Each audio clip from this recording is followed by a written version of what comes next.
नमस्कार दोस्तों, मैं पापिया भट्टाचार्य संपादकीय सलाहकार सदीनामा पेश है 22 सितंबर 2020 का संपादकीय जिसे लिखा है हमारे संपादक जितेंद्र जितांशु ने।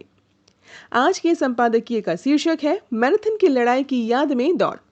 दोस्तों, क्या कोई युद्ध ऐसा भी हो सकता है जिसमें तय किए गए हार को जीत में बदल दिया गया हो? आज के संपादकीय में जिक्र है ऐसे ही एक युद्ध का जो बना ओलंपिक के मैराथन दौड़ का आधार। जी हाँ, हम बात कर रहे हैं मैराथन की लड़ाई की।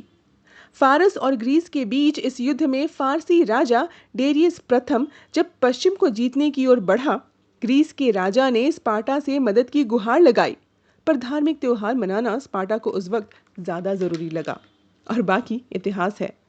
1896 में जब आधुनिक ओलंपिक की शुरुआत हुई तो 42.195 किलोमीटर की एक दौड़ उन खेलों में आकर्षण का मुख्य कारण बनी। वही बना मैराथन रेस। तो आइए और वक्त जाया न करते हुए शुरुआत करते हैं आज के संपादकीय की। ओलंपिक खेलों में कई रिकॉर्ड बनते बिगड़ते हैं। पूर्व रूस के पोलावाल्ट खिलाड़ी सर्गेई बुबका का रिकॉर्ड इस साल स्विडन के एक खिलाड़ी ने तोड़ दिया। ओलंपिक में एक दौड़ होती है मैराथन की, जो कई देशों में कई रूपों में देखने को मिलती है। हाफ मैराथन, फुल मैराथन, अब मामला 4 साल बाद का नहीं रहा। मैराथन की लड़ाई को याद रखने के लिए ये दौड़ आयोजित की जाती है। ये लड़ाई आज से 2510 साल पूर्व हुई थी। ये पूर्व और पश्चिम का युद्ध नहीं, ना ही युद्ध ईसाई और मुसलमानों के धर्म युद्ध का था, और ना ही ईसाई इस हालत में थे कि किसी को जानते। आज के तुर्की के प्रांत आयोनिया ने फारस के खिलाफ विद्रोह किया, जिसको ग्रीस के राज्यों ने मिलकर साथ दिया।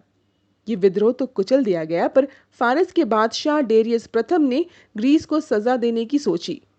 ग्रीस को सजा देने मैराथन के मैदान में पहुंच गए। उस समय स्पार्टा राज्य बहुत सामरिक दृष्टि से मजबूत था, पर ग्रीस शहरों का साथ उसने नहीं दिया।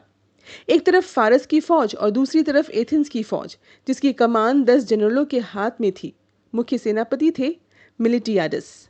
सितंबर का महीना था, दोनों सेनाएं आमने सामने आ गई। फारसियों के लिए यह लड़ाई छोटी थी, जबकि ग्रीस के लिए यह लड़ाई जीवन मरण का था।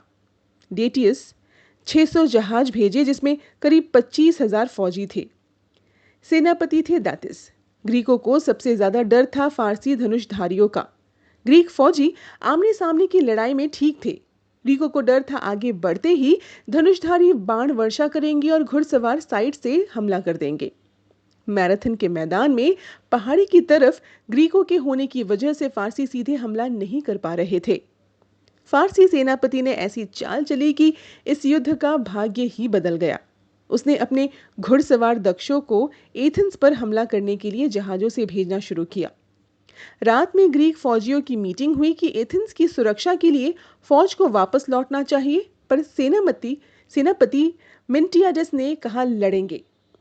लड़ाई की कहानी इतिहासकार हेरोडोटस ने लड़ाई के 30 साल बाद लिखी, पर ग्रीक सेनापति ने फौज का लंबा फैलाया।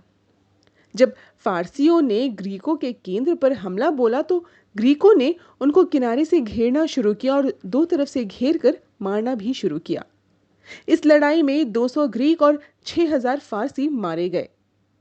फारसी सेनापति फौज के साथ एथेंस पर हमला करना पहुंचे तो देखा शहर में फौज वापस आ गई थी। इस हार को जीत में बदलने की खबर देने के लिए दूत फिलिपिडस ने 25 मील लगातार दौड़ा और एथेंस पहुंचकर जीत की खबर देकर जो गिरा तो उठा नहीं। इसी की याद में ओलंपिक में रखी जाती है मैराथन दौड़। आमीन।